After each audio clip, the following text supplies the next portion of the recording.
pals, welcome to another video. If you're new here, my name's Emma. I'm an illustrator based in Sheffield and these are my daily-ish vlogs. I've had a bit of a studio tidy up. It needed to happen. It still looks pretty messy, but all of the waste paper and things that I don't need have been filed into the appropriate bins. So I'm going to do something that I haven't done for a long time, and that is take some sketches from my observational sketchbook and play with them. So a little while ago I found one of my old watercolour sketchbooks which I bought ages ago, which was quite expensive, which because it was expensive I never really used, and I've started to kind of try and add some colour and just play around and blob around with observational sketches, making them something else in there.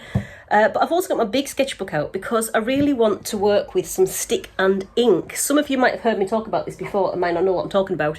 I get ink in a jar that's big enough to stick a stick in. These are just sticks, mostly that I've picked up from the woods. These bamboo sticks aren't. I bought those on eBay or somewhere. But I tend not to use those because I like the random lines that sticks make. I didn't invent this. It's something that I picked up from other artists. But it's a really good way to loosen up, and it's a good way to introduce a bit of chaos into your sketchbook, which is good because when you introduce a bit of chaos, something you can't control, like the thickness of your lines, how splodgy the ink is, it loosens you up. Because sometimes when you're trying very hard at art, you can get really uptight, and it's difficult to talk yourself out of being uptight.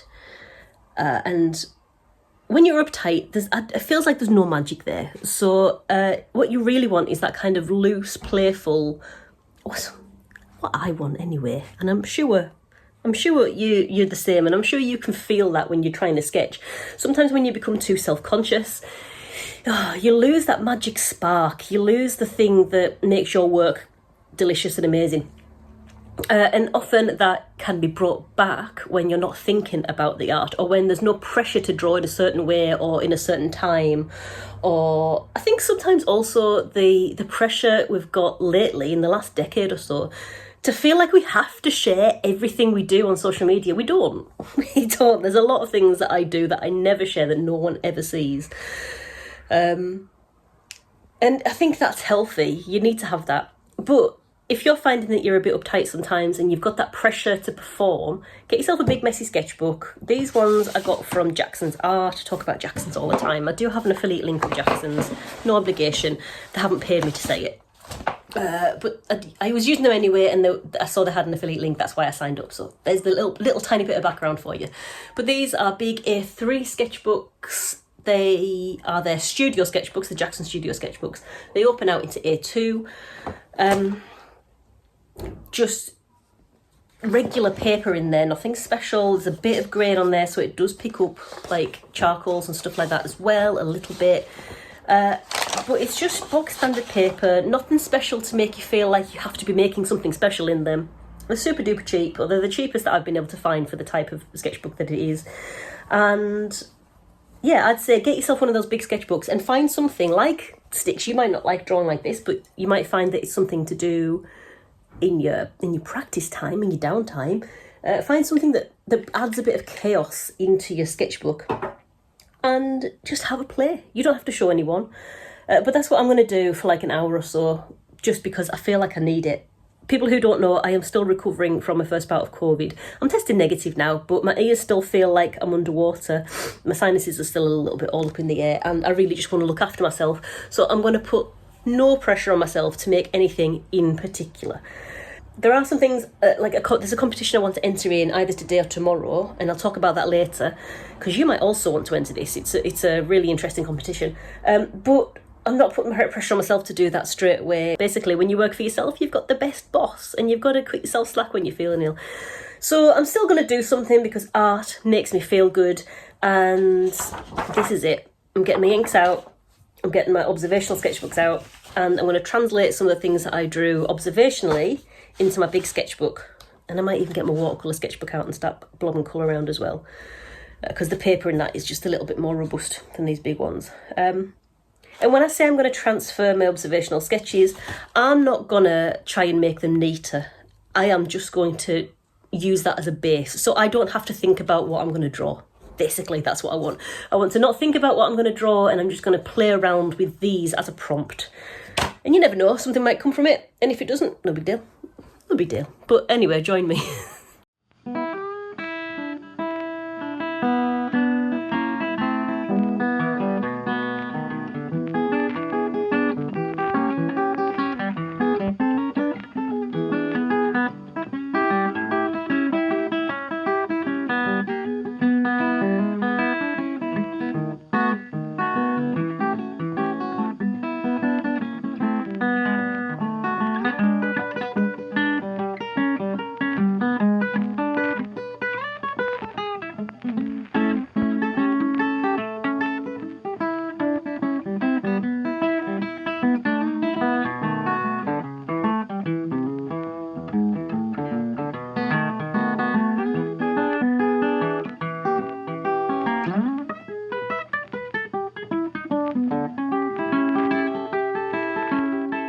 So that was my first attempt, and I wanted to show you, just to be transparent, that I am not trying to make my work neater.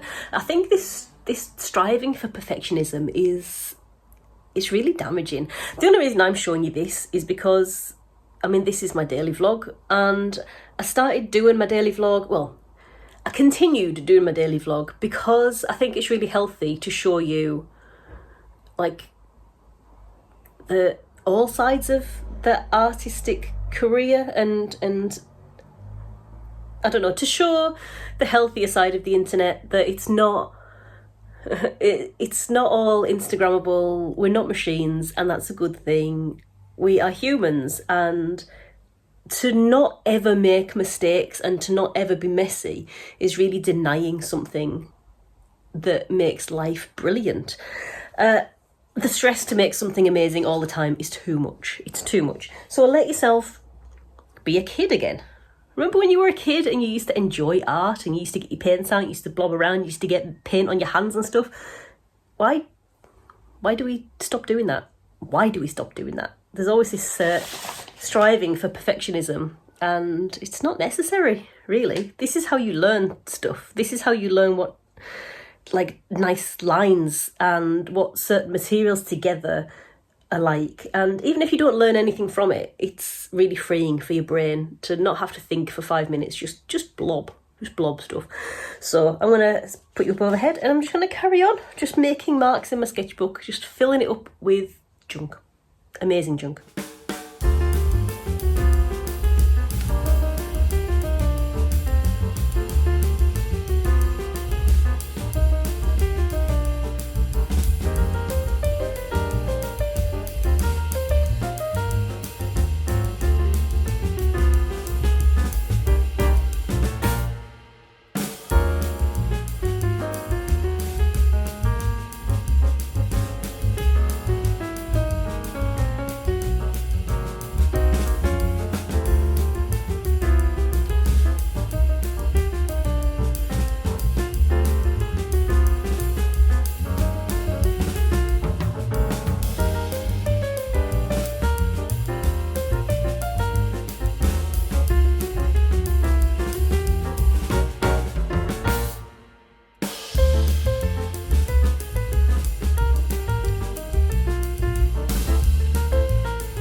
So I'm rather pleased with those. I like how they've developed.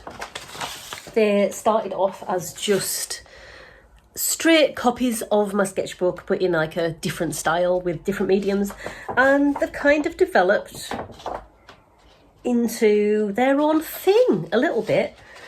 Like I say, I've got no pretensions about these being finished pieces, but they have, my brain's taken them and it's ran with them, and I've got the startings of some ideas, which could be something, could not be something, I don't know, but it's a really good way of developing ideas, a good way of loosening up, good way just to get a bit messy as well.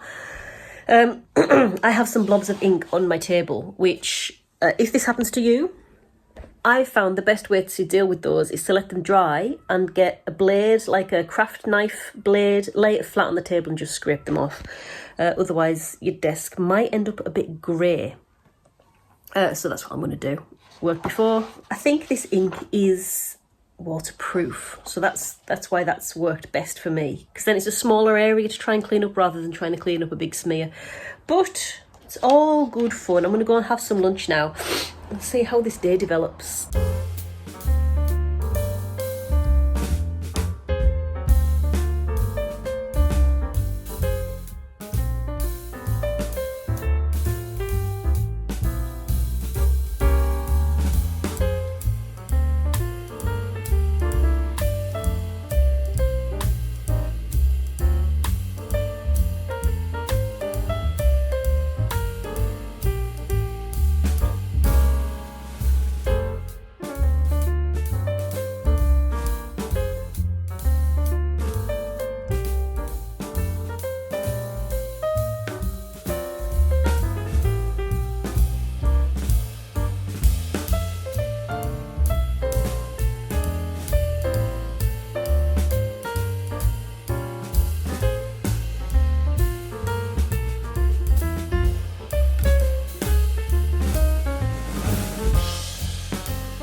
So we're back in the studio. We did have a little jaunt out in the garden, which is always nice.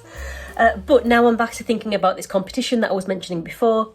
I don't know if by the time this goes live, you will be able to take part in this actually, so I'm sorry about that. But I have mentioned it before, so if you have watched my channel previously, then you should already know about this.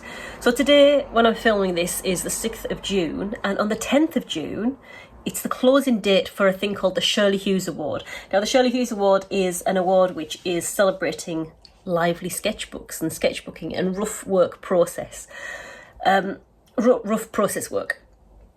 And I really want to enter this. It's free to enter, and if you win, you could win £1,000, which is always nice. And sketching and sketchbooking and rough work and playing around and experimentation and drawing from life is my thing completely. The thing is, it's really tricky to reduce all of your images, all of your sketchbooks. I do about 4 sketchbooks a month.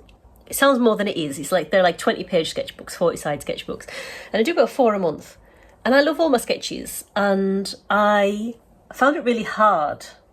I still haven't got the final pages that I want to enter yet, but I've got most of them. So you're supposed to enter 6 pages or 3 6 single pages or 3 double page spreads. Sorry, yeah, 6 single pages or 3 double page spreads, or a mixture. And I think I've got 8 altogether, because I've got 2 double page spreads that I can't choose between. They are of I think they're both of the train station actually, and they show the lively movement of the train station, people coming in and out, and I really like both of them. So I need to decide today which one of those that I like, and then I'm going to enter those, because you've got to be in it to win it. And I've also, but this is one thing I want to say, if you do enter this thing, or if you have heard about it, you've already entered, or if you enter one of these in the future, I think it's really key, especially with something that celebrates sketchbooks, is not to let the competition change how you sketch by I don't know. I like the idea that they're celebrating sketchbooks, and I like the fact that they're celebrating like sketching from life and like rough work rather than finished illustrations.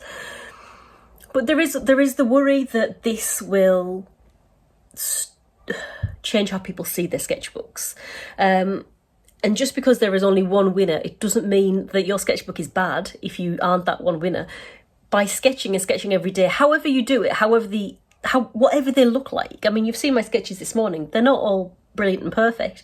But however you do it, by sketching, you are a winner because you are expanding your creativity. You're trying to translate the world around you.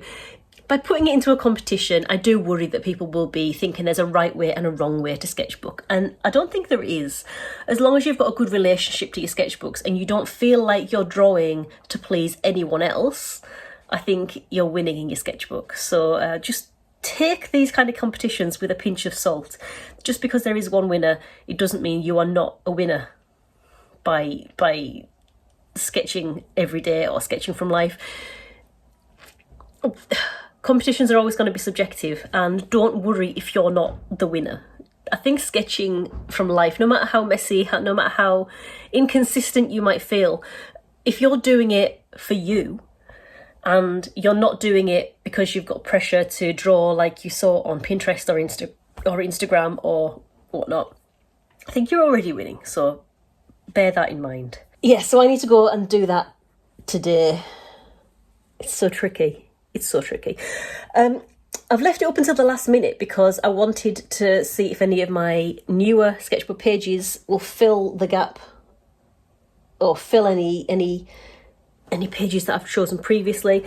I don't think they do. I don't think I like them any more or any less, but I'll have a look through my recent sketchbooks and see if there's anything that fits the brief a bit more. But I'm going to take it with a massive pinch of salt.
Okay, I think I've finally decided my final 6.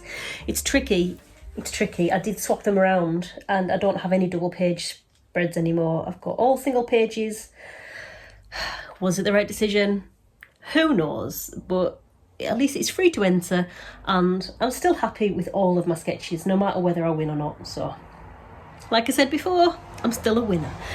So, yeah, I'm sorry that if this is the first time you've ever heard about this, I'm talking about it without giving you enough time to enter, but I have talked about it previously.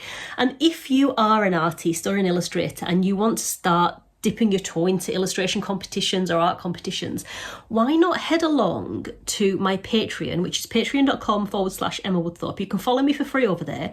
I have a folder called the Competitions and Opportunities folder. If you go along to my Patreon, at the top there's a collections tab. If you scroll down, you'll find that folder, Competitions and Opportunities, or Opportunities and Competitions, I can't remember which way around. And basically, whenever I hear about a competition, so I'm not sponsored or anything like that, but whenever anything comes up on my radar, I post it there, and I post it for free.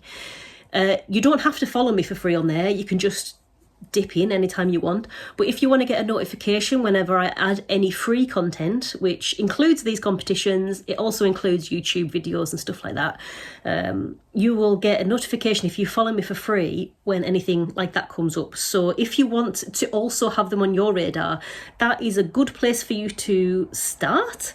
I don't necessarily get all of these competitions on my radar, but like I say, it's a good place to start. No obligation, but they're all on there. And I do have that for free. It's not a requirement that you follow me for free to be able to access those. They're free for anyone to access. They're public posts. But like I say, you won't get a notification when I post up new stuff unless you're following me. So if you want the notifications, you can follow me for free, and you can unfollow at any time. It's up to you. Completely up to you. So yeah, let me know in the comments if you have entered the Shirley Hughes Award, if you like the idea of it, if you've never heard of it before, let me know in the comments. And if you ever find or hear about any other competitions, any art competitions, illustration competitions, and you think me or the community would be interested, let me know in the comments. I do read my comments and I do respond to them unless they are spam or abusive. So as long as you're a normal person talking to me like I'm a normal person, then yeah, leave a comment down below. I do read them, I do respond to them as long as they are, you know, courteous and nice. And let's share the wealth, and I'll pop any information about competitions that I hear from the comments also in my Patreon as well. So don't feel like you need to read all of my comments on all my videos to get access to stuff like that. All you need to do is follow me over there. Anything I hear about, I pop up on there. So there's like a little list of things that are going on at the moment in the art community, in the illustration competition world. So yeah, so I think I'm happy with my final 6. To be honest, I could shuffle them around all day because I like them all. Like I say, it shouldn't be a problem when you like all of your sketchbook pages, but things like this make it a problem. Yeah, I like them all. I think, to be honest, even if I swap them around again for different ones, you get the same kind of vibe from my sketchbooks. I think they're a good representation of the kind of thing that I do, and I'm pleased. I'm pleased with them. I'd be pleased to show other people those. So yeah, that's kind of got to be the good thing. It's been tricky though. My goodness, it's been so tricky trying to whittle those down. I'm glad it's over. So I'm going to leave this video here now, and I hope you've enjoyed it. If you have, give me a like potentially, or a comment potentially, if you want to. No obligation, obviously. But that does help me reach other lovely people just like you. But like I say, no obligation. You don't have to do all that if you don't want to. But yeah, I'm going to leave this video here. So I will hopefully catch you in the next one. So until then, bye.